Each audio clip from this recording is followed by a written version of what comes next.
Alors, on travaille sur des programmes universitaires qui vont être basés sur des objets d'études importants pour la société, puis pour la région, puis pour l'économie de l'Ontario. Autour des forces qu'on a déjà, on a un programme qui va s'appeler Pluralité humaine, un autre sur les environnements urbains, un autre sur l'économie mondialisée et un autre sur les cultures numériques. C'est des secteurs dans lesquels on prévoit qu'il y aura beaucoup d'emplois dans l'avenir, dans la région. Et puis on veut miser sur la diversité démographique, sur le multilinguisme des jeunes qui sont dans la région, qui ont la possibilité de parler français, anglais, d'autres langues. Alors, on veut leur offrir des programmes qui vont être expérientiels, qui vont être liés à des opportunités de stage en emploi pendant les études et qui vont les préparer pour l'économie de demain, pour les genres de jobs, les emplois qui seront offerts dans le futur, pour les futures générations. Alors, on travaille présentement sur ces programmes-là, mais en même temps, on travaille aussi sur l'emplacement de l'Université de langue française. On cherche une approbation pour un site à moyen terme pour les premières années d'opération lorsqu'on aura moins d'étudiants, mais aussi un site pour plus tard lorsqu'on aura atteint 2000 étudiants dans une dizaine d'années. Un projet, parce qu'avec le site permanent de l'université, on veut créer le carrefour francophone du savoir et de l'innovation qui va regrouper 14 organismes francophones de la région de Toronto, incluant Choc FM. Et ce qu'on veut, c'est qu'ils soient intégrés dans la mission académique de l'université, pas uniquement des colocataires, mais qu'ils fassent partie de la mission, qui offre la possibilité pour des étudiants de faire des stages, par exemple, au cours de leurs études, des stages d'emploi. Éventuellement, nos étudiants trouveront des emplois dans ces organismes-là aussi. Et à travers la synergie qui va exister, il y aura des économies d'échelle d'une part, mais en même temps, on veut que ces organismes transforment l'université pour qu'elle s'adapte à la réalité contemporaine de la société.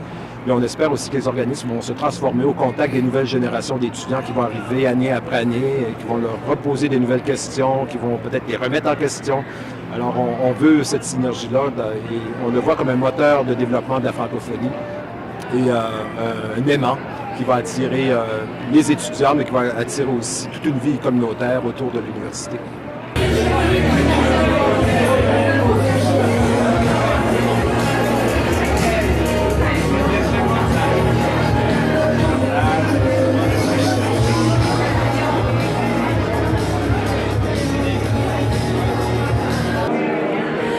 Bonjour tout le monde, Marie-France Lalonde, ici députée d'Orléans. C'est vraiment un honneur d'être parmi vous, de célébrer un grand travail qui s'est fait depuis plusieurs années. Je pense que ça a été noté, le nombre d'années que ce projet avait été entamé. On sait qu'on avait besoin d'un nouvel espace pour 2020 et ce que le Collège Boréal sont arrivés à faire et à confirmer aujourd'hui, c'est que bon, mon choix c'est Boréal et en 2020 on va avoir notre première cohorte. Je suis fière d'avoir participé d'une certaine façon avec l'ancien gouvernement.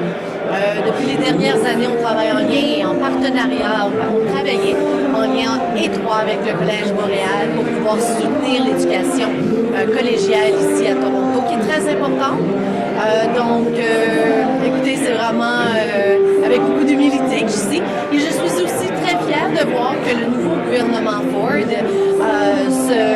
se dit garant et porteur de ce projet d'envergure qui va avoir une incidence extraordinaire pour la communauté francophone de Toronto et des environs. Nous savons l'importance d'avoir de l'éducation en français. Nous savons aussi que les collèges ont une approche très technique, une approche très fonctionnelle lors de la période de l'éducation, des programmes qu'ils offrent. Et c'est ce qui va se passer ici. On parlait, par exemple, de la santé, qui est venu me chercher, moi, personnellement, parce que la santé en Ontario, en français, est très importante, et principalement ici, avec une communauté francophone grandissante. Donc, écoutez, je vais vous au moins remercier pour tous les gens qui écoutent, mais je veux aussi féliciter le Collège Boréal, toute son équipe, le conseil d'administration et tous les acteurs qui sont ici aujourd'hui, les partenaires qui vont se créer grâce à ceci. Nos étudiants, écoutez, les jeunes, n'oubliez pas, l'éducation française est importante en Ontario. Il y a eu de belles réussites et on doit continuer. Le statu quo n'est pas acceptable du tout. Donc, je vous demande de regarder attentivement ce que le Collège Boréal va faire ici.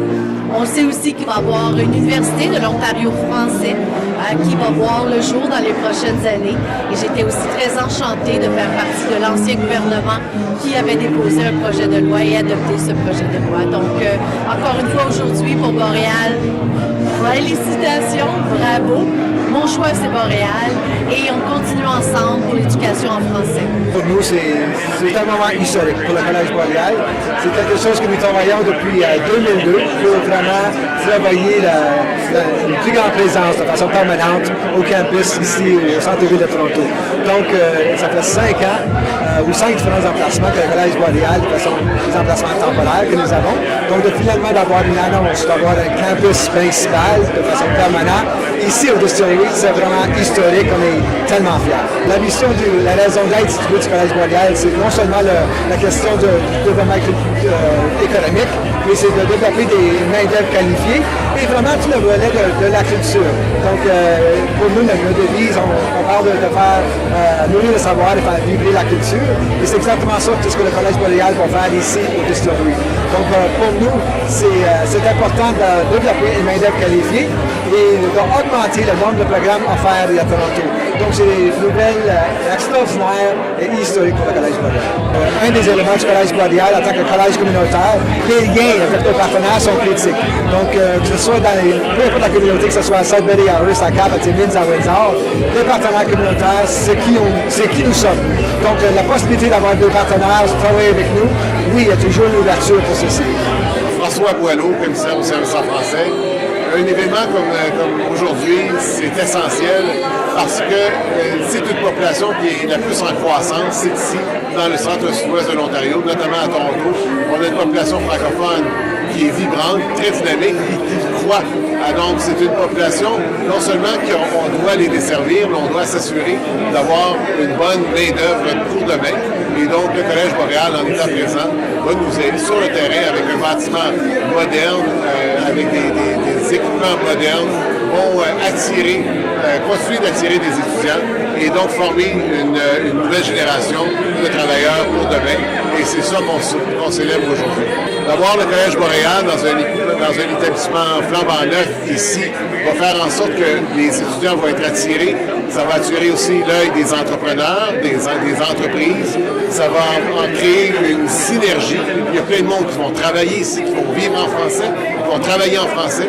Ça va envoyer un signal très clair que la communauté francophone de Toronto et du centre-sud-ouest est en pleine forme et donc elle a un bel avenir devant elle. La portée d'une annonce comme aujourd'hui, c'est en sorte une porte vers l'avenir pour l'ensemble de la communauté. Le fait d'avoir le Collège Boréal ici avec tant d'étudiants mais aussi tant d'employés va créer une synergie nouvelle dans l'environnement magnifique qu'est le Distillery District. Et donc, d'avoir des centres communautaires qui viennent ici, notamment Choc FM. Choc FM, si on n'est pas capable de se lire au niveau des médias, si on n'est pas capable de se lire, de se voir, de s'entendre, de s'écouter, une communauté ne peut pas espérer être dynamique et aller de l'avant. Donc, la part de Choc FM dans la communauté, ça nous amène non seulement cette opportunité de pouvoir s'entendre et de s'écouter, mais aussi de participer. C'est un levier pour les jeunes, c'est un levier pour la communauté pour exprimer toute notre richesse de la diversité qu'on a ici à Toronto. Et donc, Choc FM occupe une place de choix et j'espère que dans l'avenir, Choc FM aura l'occasion de venir s'installer aux abords du Collège Boréal ici dans le Distillery District. Je pense que déjà c'est un très bel événement, c'est bien pensé par le Collège Boréal. Ce que pourrait apporter cet événement, c'est par exemple une certaine notoriété au Collège Boréal, donc une certaine visibilité vis-à-vis des étudiants francophones qui ne savent pas vraiment particulièrement ce que c'est que le Collège Boréal, où est situé le Collège Boréal et qu'est-ce que le Collège Boréal offre aux étudiants. Parce que les élèves ont la possibilité de faire leurs études en postsecondaire en français. Il y en a beaucoup qui demandent ça. Et puis le collège se développe de plus en plus. Et donc ça donne un rayonnement à la communauté francophone qui est très important. Donc pour nous, c'est très très important le Collège Boréal. On peut parler de fierté, tant pour le campus, les élèves et aussi le corps enseignant. Le personnel enseignant, le personnel de soutien et même les personnes qui sont à Sudbury sont vraiment fiers de cela. On aurait vraiment un deuxième campus d'envergure. Comme vous savez, le campus mère, on va dire, le plus gros de Sudbury, mais après ce serait Toronto. Donc voilà. J'ai été le premier directeur des Jeux de la francophonie qui ont eu lieu au Maroc en 1989. Donc j'espère que c'est un chemin que tout le monde va suivre et que la francophonie va progresser dans les esprits déjà et puis dans les faits. Le fait qu'il y ait une université francophone, c'est très très bien. J'espère qu'il y aura un jour une maison de la francophonie. J'espère qu'on aura des équipes de football, soccer comme on dit, où il y aura beaucoup de francophones, comme il y a des équipes portugaises, lusophones, des équipes hispanophones, etc. Voilà, donc je pense que c'est une pierre très importante aujourd'hui dans l'édifice de la francophonie. C'est d'abord un plaisir pour nous francophones de Toronto d'avoir un campus vraiment francophone. Ça va aider tous les immigrants francophones à venir à Toronto et à ne pas se sentir complexés. Parce que quand on vient dans une ville qui est anglophone, et pour commencer les études, il faut d'abord aller apprendre l'anglais qui nous prend d'avoir un an, qui est une perte de temps, et venir à Toronto et puis avoir un campus, un beau campus francophone, et étudier dans notre langue, et puis être diplômé d'une carrière qu'on veut. Déjà, c'est déjà bon et c'est une bonne initiative de la part du Collège Boréal, de ce que Boréal fait et c'est bien et nous sommes contents, fiers d'avoir notre propre campus.